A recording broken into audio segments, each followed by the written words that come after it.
Let me show you how to quickly add transitions to multiple clips simultaneously in Premiere Pro.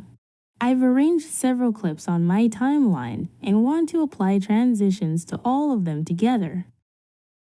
Navigate to the Effects panel and locate your preferred transition effect. Right-click on the transition and select Set as Default Transition from the menu. The blue highlight indicates this is now your default transition.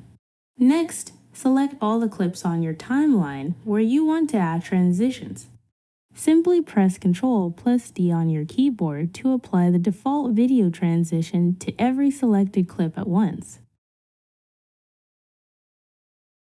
If you want to add both audio and video transitions together, first set your preferred audio transition as default in the same way. Then select your clips again and use the Shift+D shortcut to apply both default transitions simultaneously.